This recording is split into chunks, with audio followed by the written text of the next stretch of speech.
Mga Abe, nandito tayo. Welcome sa Usapang Abe. At ngayon, kasama ko ngayon napunta tayo dito sa lugar ng isa sa mga hottest content creator and food blogger dito sa Toronto. Walang iba. Not to brag just to inspire. Si Bato Inspire, Paring Jess Vlog. Kamusta, Paring Jess? Okay naman, okay naman. Thank you for your time, sir. Welcome. Paring Jess. Ano bang Kamusta, natin kamusta, kamusta naman ang lamig sa'yo? Sanay ka na ba? Hindi ako lumabas ngayon kasi lamig. Minus ano yata? 23. May feels like pa yun? Feels like. Yun na nga yung feels like. Minus 23. Hindi ko maintindihan pare, no, dito sa Toronto. Minus 4, tapos may feels like. Manong sabihin na minus 23? Hanggang ngayon ba, tanong mo pa rin yun?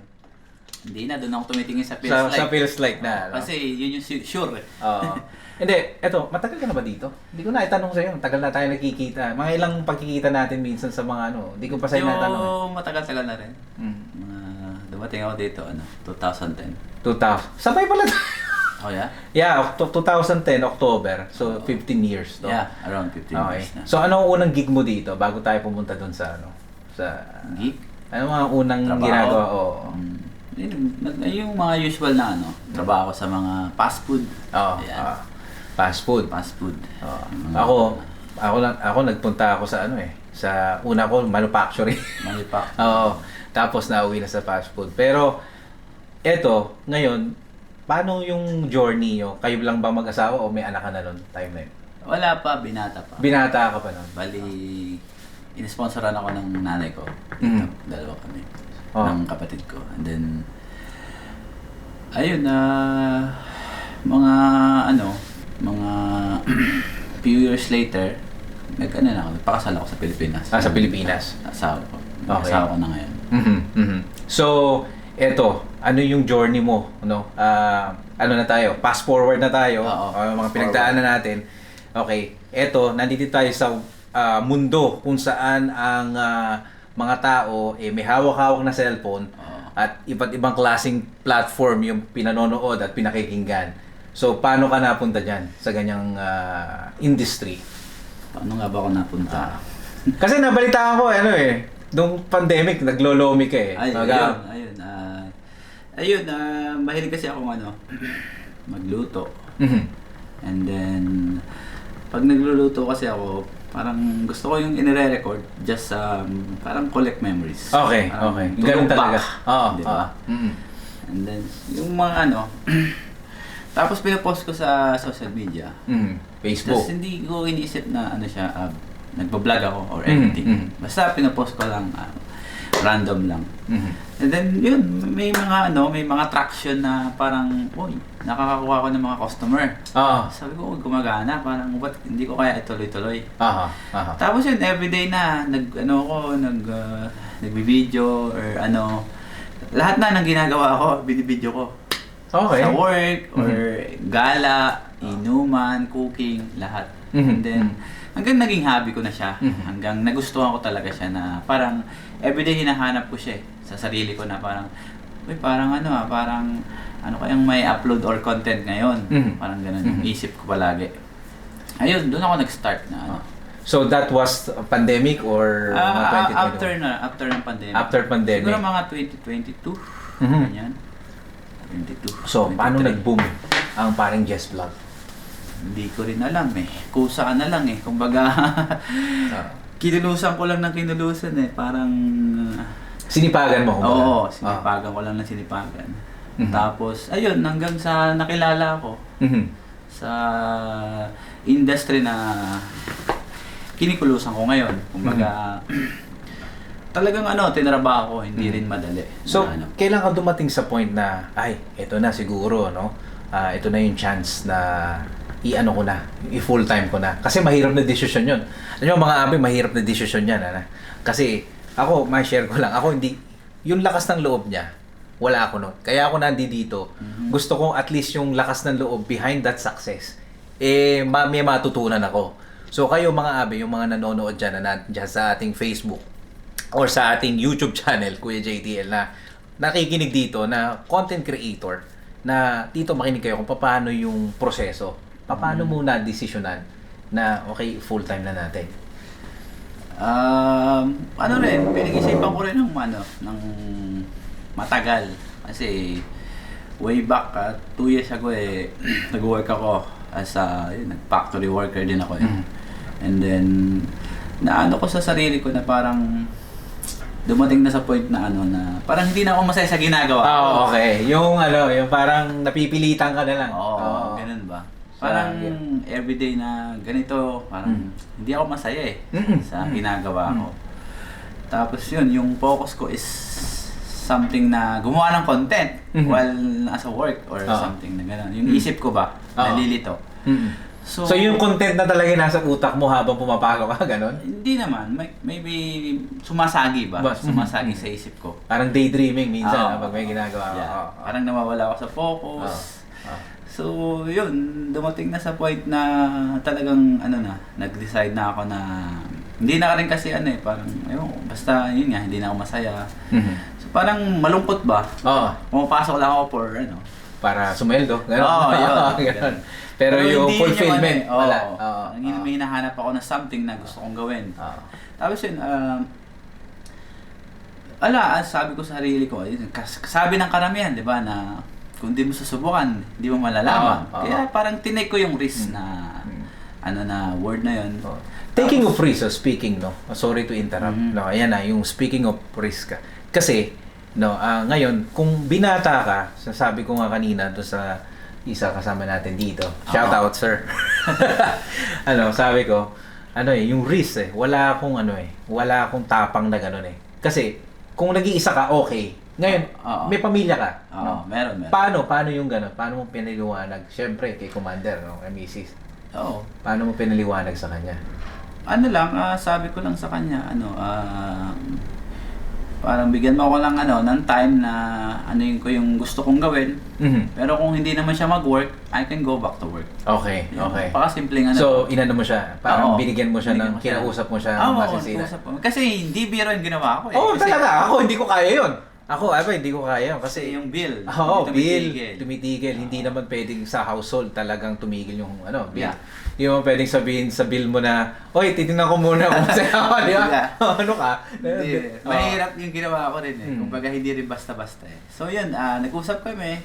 Tapos, sabi niya, sige, okay naman. So how many years na? Full-time? Na full-time? Full-time ako sa ginagawa ko.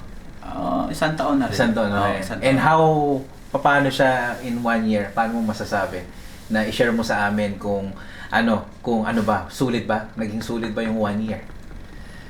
Masasabi kong sa mga, based on my experience, sa mga naging project is talagang parang doon ko nalaman na talagang na yung salitang kung di mo susubukan, hindi mo malalaman. Doon parang pwede bang sabihin, sino ang unang kliyente?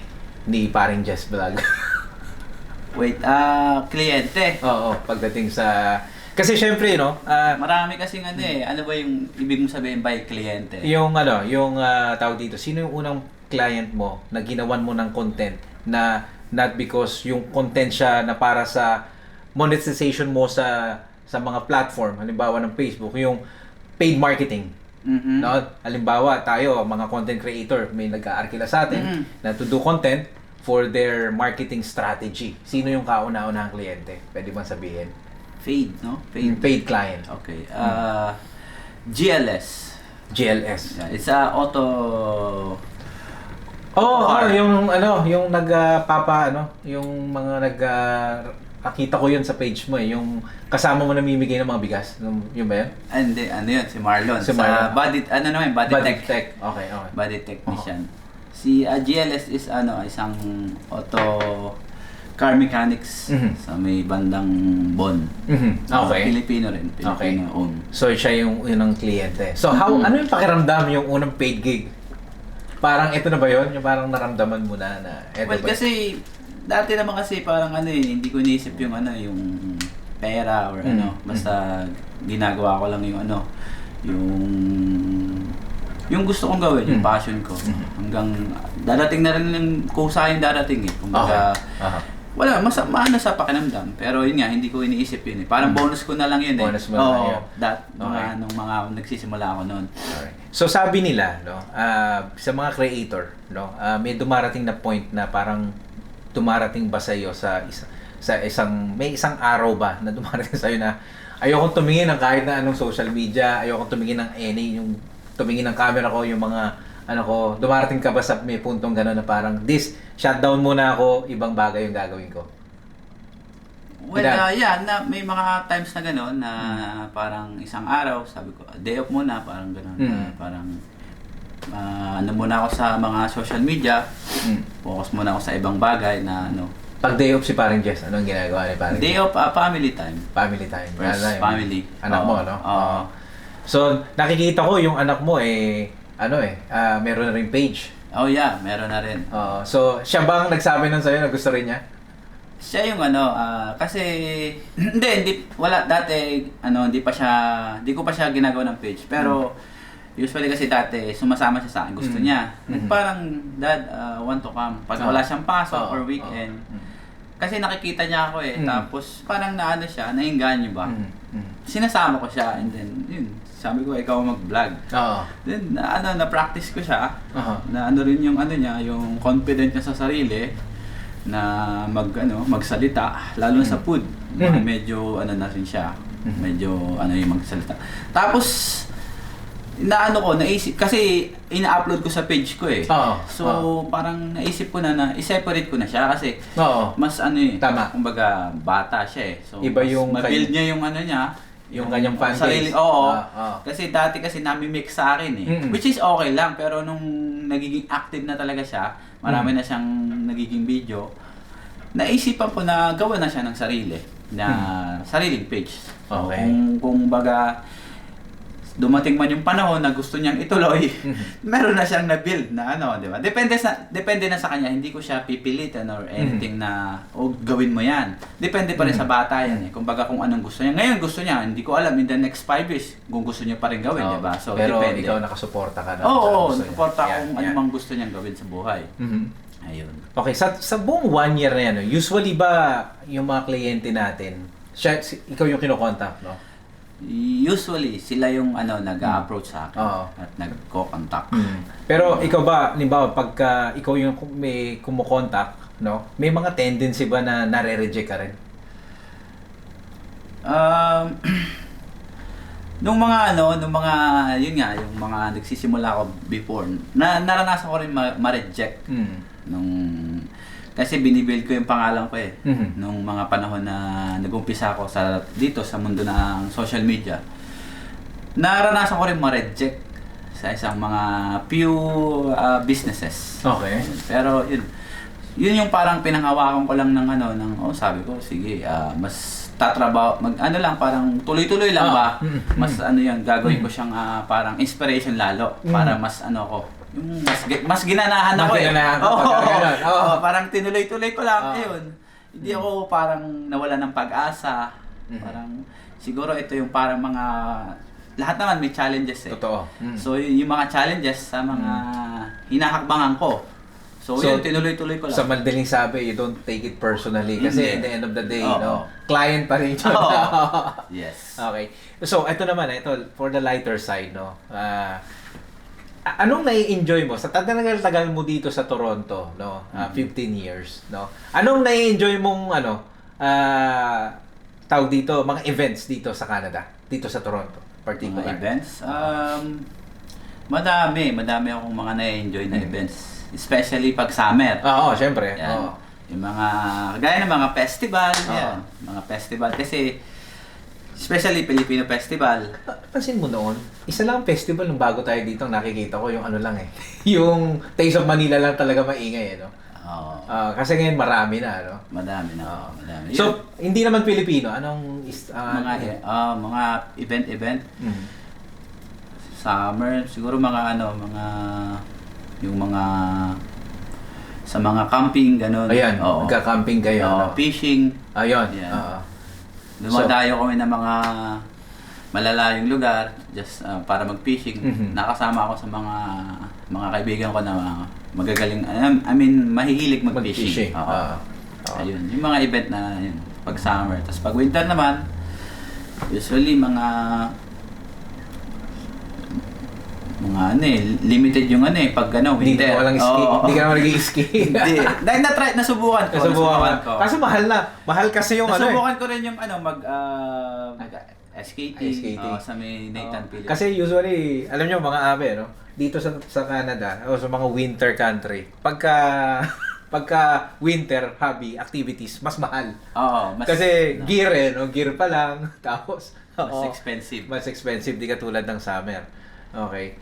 Mga favorite Toronto sports team, syempre. Talagang all-in ka ba dyan? Sa Raptors, Blue Jays? May mga minsan, mga Blue Jays, basketball yan. Dati meron ka pang kino-content Ito, mabalikan ko lang, no? Yung mga kalasinggero. Yun. Yung mga una kitang nakikilala, yun ang mo meron pa rin bang mga ganun klaseng lalabas sa mga video, in the futures? Siguro mga mga personal ko, pero yun dati yung ginagawa ko before ako naging Meron ka bang pa-certificate meron. Yun yung mga content ko dati, yung mga kalasinggero, cooking, nagluluto ng pulutan, and then tapos yun tawag dito. Ayun naiba na lahat ng ko kasi nag-evolve, no? So tell us something about your podcast, Tagays. Ayun. So, yun, ano naman yun? Ano namang klaseng platform yun? Saan mo naman inilalabas yun? Sa YouTube. Sa YouTube natin. Abangan nyo yun, no? Parang Just Vlog. Yun naman is, Tagay is parang talking about life, yung sa mga guests namin. Usually, may mga guests kami. Ano rin siya, parang open. Sana mai-guess din tayo doon. Para kasi may pagkain yun, nakita ko. Tapos iba-ibang location na maganda yung idea kasi dati kasi nung nauso yung mga podcast nung pandemic sa time namin, puro StreamYard lang kami. So kaya ako natigil ko yun kasi ayoko na gusto ko yung actual na nakikita mo yung tao, nakakamayan mo, nakakausap mo. Kaya Yun, maiba tayo. Yun. Before nag-umpisa ako talaga sa YouTube din. Okay. Mga before pandemic naman to. Matagal na. Tapos gusto ko talaga mag-vlog noon, nung araw. Pero sa YouTube. Tapos ang hirap kasi noon, hindi friendly yung editing sa app. Wala pa nang sa cellphone. Wala pa. Sa computer or laptop lang. Di cooking tsaka pa rin. Medyo mahal, no? Mahal lang. Cooking pa rin yung content noon, cooking. Tapos nakakapag-produce ako ng mga few videos, pero walang yun nga. Walang traction. Walang views, 10 views, 5 views. Yun, sumuko ako noon ng mga panahon na yun. Tapos, hanggang sa nagka-opportunity sa Facebook, noon sinubukan ko ulit. Parang bumalik yung gusto kong gawin sa... Yun. Doon ako the rest is history. The rest is history. So, ano naman ang mga ngayon 2026, ano naman ang mga planong gawin pa ng parang Just Vlog team? Alam ko may team ka na. Everybody's content creator dreams to have a team. So ngayon may team ka na. So how happy are you na may team ka na talaga? Napakalaking bagay, factor na may team. Kasi nung dati solo lang ako. Kumbaga, yun lang yung kaya kong gawin Kumbaga, pag may team ka na, you could do more with the team. Tapos papasok pa yung ibang idea and then you put it together. Pagsama-sama yung ideas and then you could do more. Sabi sa sa corporate world, mga abe, synergy. Okay. Yes, mas Tama yun. So ngayon, maraming projects na darating. Asahan? May mga plano kami sa team na mga niluluto. Okay, November hindi ko naatinan. Isa na hindi ko inatinan noon because nawalan nga akong trabaho. Yung Link and Drink. Link and Drink. Yeah. Meron ba walang darating uling ganyan? Link and Drink? Yung parang mga talk about content creating. May mga darating pa ba? May mga pinaplano kami this year na mga project. So gano'n, no? Okay. So you're aiming for more projects? Yes. This year. More projects, more of more. Yeah, of course. Okay. So ito, thank you so much again for doing this, no, sa ating programa. Ayun. And ano naman yung yung mga mga mapapayo mo sa mga nakikinig na wala ng pag-asa, na gustong bumalik, at yung mga nag-uumpisa pala na nag-iisip na gustong gawing full-time ang pagko-content creator o kahit na gawing part-time. Let us hear from you. Okay. Yun yung mga masasabi ko sa mga nawala ng pag-asa o mga aspiring na content creator, o kahit hindi naman content creator, this is for general to na sasabihin ko. Yun nga, kung may gusto kayo, talagang naiisip nyo, pero dapat sabayan ng isip yung kilos o galaw. Kailangan mong talagang gawin. Kasi tsaka magbigay ka ng time talaga kung may gusto kang gawin sa isang bagay. Hindi lang sa pagko-content. Kasi yan, marami diyang sumuko na mga nakilala ko na nagko-content dati, and then yun, wala na ng pag-asa. Kasi ako, kumbaga, nung nagko-content ako, nung nag-umpisa ako, hindi ko iniisip yung kita. Yung kita. Okay, yung bottom line. Kumbaga, gusto ko tong gawin as gusto kong gawin. Wala akong iniisip na balik or Kasi along the way, dadating naman yan kusa eh. Pero kung iisipin mo kasi yung kita o pera agad, right away, kung gusto mo agad ng home run, kumbaga, iba yung dito eh, iba yung, hindi makagaya ito nang nagtrabaho ka sa 2 linggo, sasahod ka. Sure, dito kasi hindi ganun eh. Kumbaga, walang kasiguraduhan eh. Kaya nga, magte-take ka ng risk, ng effort, lahat. Tapos yun, consistent, dapat consistent ka. Narinig nyo yun. So, eto, gusto ko rin itong marinig ng mga ibang mga nanonood na may mga business na until now, they still not believing in the power of social media. Naniniwala pa rin sila sa traditional media, which is walang masama po doon, no? Pero eto lang, ano ang power talaga ng social media na inahatid sa isang business for you and for them to tell them? Well, yeah, yun kasi yung ginagawa ko is just to, kasi, ito talaga yung, yung goal ko eh. May goal kasi ako eh. Bawat, ang goal ko is, pag gumawa ako ng content, dapat, yung parang may tawag dito, may epekto sa, yung para bang may, sa business.